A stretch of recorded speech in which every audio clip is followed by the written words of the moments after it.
నమస్తే, నేను Kavitha. Welcome to I dream. Financial planning and management, investment, stock మార్కెట్లు చాలా మందికి అర్థం కాని ఒక బ్రహ్మ పదార్థంలా ఉంటాయి. సొసైటీలో చాలా మంది అటువైపు వెళ్తున్నారు, దాని గురించే మాట్లాడుతున్నారు.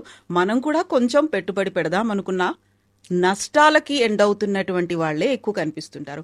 కావలసినటువంటి ప్రాపర్ అడ్వైజ్ లభించాక ఆర్థికంగా నష్టపోయి చితికిపోయినటువంటి ఫ్యామిలీస్ ఎన్నో కనిపిస్తుంటాయి. వాళ్ళకి కావలసినటువంటి ప్రాపర్ గైడెన్స్ ఇవ్వడానికి మనతో పాటుగా ఉన్నారు ఫైనాన్షియల్ ఎక్స్పర్ట్ సాయిరామ్ గారు. సాయిరామ్ గారు, నమస్తే అండి. నమస్తే మేడం. సాయిరామ్ గారు, చాలా వరకు స్టాక్ మార్కెట్లు అనగానే కొంతమంది తెలిసి కొంతమంది తెలియక న్యూస్ ఇవన్నీ చూసిన తర్వాత చాలా రిస్కీ థింగ్, అది మనకు సెట్ అవ్వదేమో అని ఒక ఫీల్ ఉంటుంది కదా. స్టాక్ మార్కెట్లలో ఇన్వెస్ట్ చెయ్యాలి అంటే తీసుకోవాల్సినటువంటి జాగ్రత్తలు ఏముంటాయి అసలు? ఫస్ట్ మనకు మార్కెట్ గురించి తెలియాలండి. తెలియకపోతే మొహమాటమే లేదు, go and find a better advice. ఈ రోజుల్లో ప్రాబ్లం ఏమొస్తుందంటే వాళ్ళకి తెలియదు అని వాళ్ళు ఒప్పుకోరు, ట్రై చేస్తా అంటారు. ట్రై చేస్తే ఏమవుతుంది, డబ్బులు పోతే నాలెడ్జ్ వస్తుంది, ఎక్స్పీరియన్స్ మిగులుతుంది. అది తెలుసుకోవడానికి 10-15 ఏళ్ళు అవుతుంది. ఒక ట్రేడర్ని చూశాను, ఒక 18 ఏళ్ళ నుంచి ట్రేడింగ్ చేశాడు. ఎర్నింగ్స్ అంటే ఆయన ఇన్వెస్ట్మెంట్ మీద ఎంత రిటర్న్ వచ్చిందో అని చూస్తే 9%. అది కూడా ఆ రోజుల్లో తక్కువ ఇన్కమ్ మీద ఉండటం వల్ల ట్యాక్స్ కట్టలేదు.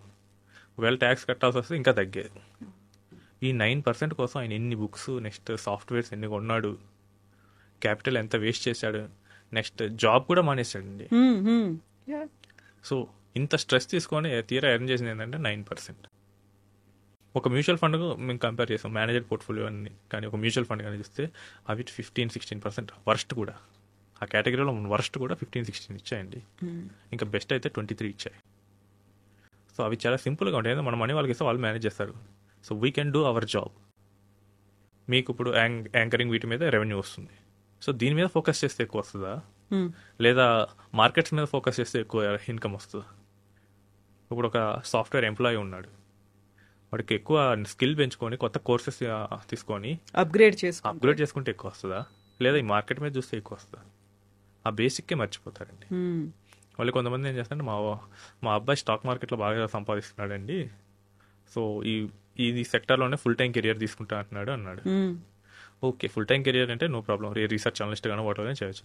సో నేను మాట్లాడాను, ఏం బాబు ఎలా చేయాలని ప్లానింగ్ ఏంటి? సో డాడీని అడిగానండి, ఓ 50 lakhs క్యాపిటల్, సో దాన్ని బట్టి నేను ఎవ్రీ వీక్ నేను 1 lakh తీసేస్తాను అన్నాడు. ఎవ్రీ వీక్ 1 lakh అంటే 50 weeks లో అయిపోతాయి. అవునండి, 1 yearలో 100%. అసలు ఏంటి ఏం చేసావని చూస్తే ట్రేడింగ్ చేసేవాడు. He got some luck. ఒక 1 month 2 months బాగానే కలిసి వచ్చింది. సో దానికే ఇక బాగా చేసేస్తాడు అని చెప్పేసి దిగుతున్నారు. మార్కెట్ కనుక ఒకసారి రివర్స్గా రియాక్ట్ అయితే కనుక ఈ ఉన్న క్యాపిటల్కి అటు అప్పు తెచ్చిన క్యాపిటల్ కూడా పోగొడుతుంది, చాలా మిస్టేక్స్ చేపిస్తుంది. ఎందుకని పెట్టుబడి పెట్టాలండి అసలు స్టాక్ మార్కెట్లలో? ఇన్ని రిస్కులు ఉన్నాయి అనుకున్నప్పుడు, ఒకేసారి ఢమాలన పడిపోతుంది, చాలా నష్టం కూడా ఉంటుంది అనుకున్నప్పుడు. రిస్క్ లేనిది ఎక్కడండి? Real estate. సో కబ్జా చేస్తే టైటిల్ డీడ్ ఫ్రాడ్స్ ఉంటాయి. కావాలంటే మన సేమ్ ప్లాట్ 2-3 అమ్మేస్తే సినారియోస్ మనం చాలా చూసాం న్యూస్లో. ఓనర్ టెనెంట్స్ ఇష్యూస్ ఉన్నాయి. నేను ఒక ఇల్లు కట్టేసి రెంట్కి ఇస్తాను, ఓనర్ టెనెంట్ ఇష్యూస్ ఉన్నాయి. ఇన్ని ఇష్యూస్ రియల్ ఎస్టేట్లో ఉన్నాయి. దాని రిస్క్ అన్నారు ఎవరైనా? అదే గోల్డ్ పడిపోయినప్పుడు ఎవరు రిస్క్ అనరు, అదేందుకు నేను అమ్మనంటారు. 2019 ఎస్ బ్యాంక్ క్రైసిస్. సో ఆ రోజు ఎస్ బ్యాంక్ నుంచి డిపాజిటర్లను ₹1 కూడా విత్డ్రా చేయలేదు ఆర్బీఐ. సో మన డబ్బులు మనం బ్యాంకులో పెట్టుకుంటే విత్డ్రా చేయడానికి కూడా రిస్ట్రిక్షన్. కానీ బ్యాంక్ డిపాజిట్స్ ఎక్కడైనా ఆగాయండి? స్టాక్ మార్కెట్ రిస్కీ అంటారు. ఎందుకు రిస్కీ అంటే మీరు సరిగ్గా పెట్టట్లా. ఇప్పుడు మీరు టైటిల్ డీడ్ వెరిఫై చేసుకోకుండా ల్యాండ్ కొంటారా? ట్రూ. మీరు గోల్డ్ వెరిఫై చేసుకోకుండా గోల్డ్ పోయి తీసేసుకుంటారా? మీరు గోల్డ్ చూడండి, ప్రతిసారి నమ్మకమైన దగ్గరే ఉంటారు. ఎందుకు? ఫ్రాడ్ జరిగిద్దనే కదా. బ్యాంక్ కూడా ఏ బ్యాంక్ పడితే ఆ బ్యాంక్లో మీరు డిపాజిట్ చేస్తారా? ఊరు పేరు లేని బ్యాంకులో డిపాజిట్ చేస్తారా? State bank of India, HDFC, ఆ పెద్ద పేర్ల దగ్గరికి వెళ్ళేది. సో మరి మీరు మార్కెట్కి వచ్చేసరికి అంత రీసెర్చ్ ఎందుకు చేయరు? అంత అవగాహన ఉందంటారా? అది తెలుసుకోవాలి కదా. నాకు లేదు, then I should go for a professional. వాళ్ళు కొంత ఫీజు పే చేసి వాళ్ళు చేస్తారు. సో అది చేయనంటారు. ఇక్కడ మాత్రం ఇంత రీసెర్చ్ చేయకుండా పెట్టేస్తారు డబ్బులు. యాక్చువల్లీ స్టాక్ మార్కెట్లో పెట్టమంటే you are taking ownership in that business. So ఆ బిజినెస్లో ఓనర్షిప్ చేసే ముందు అసలు ఆ బిజినెస్ ఏంటి నీకు అర్థమవుతుందా లేదా, అది గ్రో అయ్యే పొటెన్షియల్ ఉందా, నువ్వెంత ఎక్స్పెక్ట్ చేస్తున్నావు అదెంత గ్రో అవుతుంది. సో ఇవన్నీ చూడాలి కదా. ల్యాండ్ కొనేటప్పుడు అయితే ఇవన్నీ చూస్తారు కదా, మరి మార్కెట్లో జరిగేటప్పుడు ఇవన్నీ ఎందుకు చూడరు? సో ప్రాబ్లం ఎక్కడంటే మైండ్ సెట్ అండి. సరైన ఎక్స్పెక్టేషన్స్ లేకుండా రావటం, అండ్ ఈ గూగుల్ చేయటం ఎక్కువ, ఇన్ఫ్లుయెన్సర్స్ వాళ్ళలో పడిపోవటం. సో వాళ్ళకేముంది, వాళ్ళకి డబ్బులు ఇస్తాయి కంపెనీస్, వాళ్ళు ఈజీగా చెప్తారు. మీరు దాన్ని నమ్మేసిపోతే ఎలా? ఇప్పుడు మీరు టీవీలో యాడ్ చూసారని చెప్పేసి మీరు ప్లాట్ దగ్గరికి వెళ్ళారు, దాన్ని మళ్ళీ తిరిగి లాయర్కి చూపిస్తారు డాక్యుమెంట్స్. ఇక్కడ ఎందుకు చూపించరు? ఇంకో అడ్వైజర్కి లేదా ఇంకో ఎక్స్పర్ట్కి. సో మార్కెట్ రిస్కే అండి, అది అన్ని సెక్టర్స్లో ఉంటుంది. మార్కెటే రిస్క్ అంటే కాదు, real estate risk, gold risk, deposits రిస్కే. మీరు నమ్మి వేరే వాళ్ళకి డబ్బులు ఇచ్చాడు, ఆ డబ్బులు వాళ్ళు ఇవ్వకపోతే అవి కూడా రిస్కే కదా. కానీ ఇచ్చేటప్పుడు మీరు కూడా చేసుకోవాలి కదా, వాడికి మన బాధ్యత ఉంది. మీకు రిస్క్ అసెస్మెంట్ అనేది మీరు చేసుకోవాలి కదా. చెయ్యకపోవటం వల్ల లాస్ వస్తుంది. అండ్ ఇంకో థింగ్ ఏంటంటే, మార్కెటే జీరో అయితే మనకి జాబ్స్ ఉండవండి. మార్కెట్ జీరో అవుతుంది ఏంటంటే నా కంపెనీ మూతపడిందని. మార్కెట్ జనరల్గా మార్కెట్ అంటే మనం India top 50 companies, top 100 companies చూపిస్తాం. ఆ టాప్ 100 కంపెనీస్ జీరో అయిపోయిందంటే మనకి ఇంక జాబ్స్ ఉండవు, మనకి ఇంకే సెక్టర్లో కూడా ఫ్యూచర్ ఉండదు. కాబట్టి మార్కెట్ టెక్నికల్గా జీరో అవ్వచ్చు, బట్ ఎప్పుడు అవ్వదు. అయితే మీరు అన్నట్టుగా అవగాహన కలిగి ఉండాలి, లేకుంటే అడ్వైజర్ తీసుకోండి అనుకున్నప్పుడు ఎంతమంది ఎక్స్పర్ట్స్ ఉన్నారు, వాళ్ళు ప్రాపర్గానే చెప్తారా అనే ఒక డౌట్ కూడా ఉంటుంది కదా. నేను వాళ్ళ దగ్గరికి వెళ్ళి అప్రోచ్ అవ్వాలి, నా డౌట్స్ అన్ని క్లారిఫై చేసుకోవాలి, ఏది మంచి ఏది కాదు అనేది వాళ్ళు సజెస్ట్ చేస్తారా అనే దాంట్లో కూడా మళ్ళీ డౌట్ఫుల్గా ఉంటారు కదా. ఇది తప్పదండి. మనం లాయర్స్ దగ్గరికి వెళ్ళేటప్పుడు సేమ్ క్వశ్చనే కదా, ఆయన కరెక్ట్గా చూస్తాడా చూడా, లేదా ఒక డాక్టర్ దగ్గరికి వెళ్ళేటప్పుడు అది కరెక్ట్గా ట్రీట్ చేస్తాడా. Same will apply for an advisor also. First ఏంటంటే ఒక 2-3 అడ్వైజర్లు కలవండి, టైం పడుతుంది. సో కూర్చొని మీ ఇష్యూ మొత్తం చెప్పండి, మీ ప్రొఫైల్ మీరు ఇది చేయాలనుకుంటున్నారని. దెన్ వాళ్ళు ఒక ప్లాన్ క్రియేట్ చేస్తారు, అది మీకు సాటిస్ఫాక్టరీగా ఉందా లేదా. సో అడ్వైజర్ మిమ్మల్ని హ్యాండ్ హోల్డింగ్ చేయగలుగుతున్నాడా లేదా. సో అంతా సెట్ అయితే మీకు నచ్చే, ఓకే ఈ అడ్వైజర్ మనతో బాగానే ట్రీట్ చేస్తున్నారంటే then you can move it. ఒకవేళ నేను నిజంగానే స్టాక్ మార్కెట్లలో ఇన్వెస్ట్ చేయాలనుకుంటున్నాను, ఏ షేర్లు కొనుక్కోవాలి అనేది కూడా ఒక డౌట్ ఉంటుంది కదా. ప్రభుత్వ రంగమా, ప్రైవేట్ రంగమా, ఏ సెక్టార్లో అవి కొనుక్కుంటే బాగుంటుంది అనేది ఉంటుంది. So it's again depends on persons risk taking అండి. సేఫ్ కోసం వెళ్ళే వాళ్ళందరూ టాప్ 50 కంపెనీసే కొనుక్కోవాలి. India's top 50 companies, Nifty 50 index అంటాం, లేదా సెన్సెక్స్లో ఉన్న కంపెనీస్. కొంచెం అగ్రెసివ్గా వెళ్ళే వాళ్ళు ఆ ర్యాంకింగ్లో మిడ్ క్యాప్ స్టాక్స్ కొనుక్కోవచ్చు. నేను మరీ అగ్రెసివ్ వెళ్తా అంటే స్మాల్ క్యాప్స్కి వెళ్ళొచ్చు. సో అలా కాకుండా మైక్రో క్యాప్స్ కానీ పెన్నీ స్టాక్స్ కానీ వెళ్ళారంటే, సో వాటిని ఎవరో ఒకళ్ళు ప్రమోట్ చేస్తున్నారు బ్యాక్ ఎండ్లో.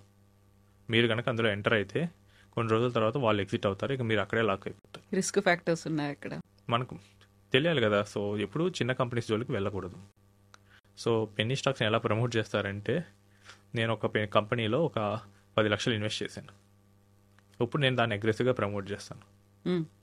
ఈ ప్రమోషన్ చూసి ఎవరైనా వచ్చి కొన్నారనుకోండి, నేనే మళ్ళీ తిరిగి అమ్మాల్సింది ఆ స్టాక్స్. నా స్టాక్స్ నేను 10 లక్షలు కొన్నది నేను ఒక 50 లక్షలకు అమ్ముతాను, మీరు 50 లక్షల దగ్గర కొనేస్తారు.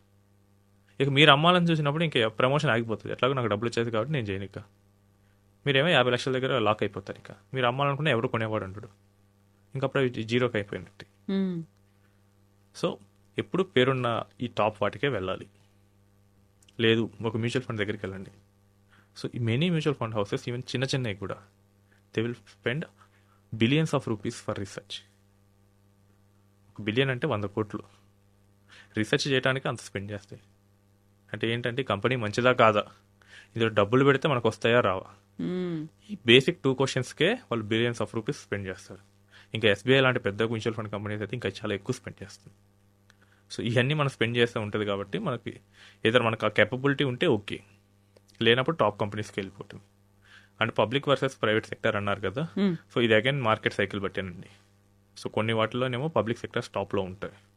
ఫర్ ఎగ్జాంపుల్ మనకి రైల్వే ఉంది, అక్కడ ప్రైవేట్ అనేది లేదు, ఇంకా అక్కడ వెళ్తే పబ్లిక్కే వెళ్ళాల్సి వస్తుంది. నెక్స్ట్ బ్యాంకింగ్లో పబ్లిక్ ప్రైవేట్ 2 ఉన్నాయి. సో వీటిలో ఏంటంటే ఒక సైకిల్స్ నడుస్తాయండి. సో మనకి మార్కెట్ కంప్లీట్గా అవగాహన ఉంటే తప్ప మనం వెళ్ళలేని సైడ్ అది. సో దానికన్నా మనం అమౌంట్ చిన్నది అంటే కనుక మేనేజ్డ్ పోర్ట్ఫోలియోస్ కానీ మ్యూచువల్ ఫండ్స్కి వెళ్ళిపోవచ్చు. చాలా పెద్ద అమౌంట్ ఉంది అలాంటప్పుడు ఈ క్వశ్చన్స్ అన్నీ వస్తాయి. బట్ కామన్ మ్యాన్ దగ్గర అంత అమౌంట్స్ ఉండవు. Hmm. సో దానికి అది ఇర్రెలవెంట్ అయిపోతుంది. యా, అలాంటప్పుడు తనంతట తను ఒక వ్యక్తిగతమైనటువంటి డెసిషన్ తీసుకోవాలా, ఎవరినైనా అప్రోచ్ అయ్యి వాళ్ళ త్రూ చేయించుకోవాలంటారా? స్టాక్స్ కొనుక్కోవడం కావచ్చు, ఎక్స్చేంజ్ కావచ్చు, ఇవన్నీ. సో సచిన్ టెండూల్కర్ కోచ్ ఉన్నారు, దానికి బ్యాటింగ్ రాదని. కోహ్లీ కోచ్ ఉన్నారు, టీమిండియా కోచ్ ఉంది. ఈవెన్ టీమిండియా కోచ్ చూడండి, గౌతమ్ గంభీర్ 2007 వరల్డ్ కప్ రోహిత్ శర్మతో కలిసి ఆడాడు. So both were players at that time. So even అంటే దాని అర్థం ఏంటంటే వాళ్ళకి కూడా బాగా ఎంత బాగా ఆడుతున్నా కానీ ఒక అడ్వైజర్ని తీసుకోవడం కరెక్టే. ఎందుకంటే మనం చేసే మిస్టేక్స్ మనకు తెలియదు. సో బయట నుంచి చూసే వాళ్ళకి ఎక్కువగా తెలుస్తుంది. So always go with advisor అండి. ఎందుకంటే మన ప్రొఫెషన్సీ ఇది కాదన్నప్పుడు మన హెల్ప్ తీసుకోవటమే కరెక్ట్. సో మనం ఒకవేళ రిస్క్ చేసామంటే కనుక రైట్ అయితే ఓకే, రివార్డ్ బాగా వస్తుంది. రాంగ్ అయితే చాలా హెవీగా దెబ్బతినాల్సి వస్తుంది.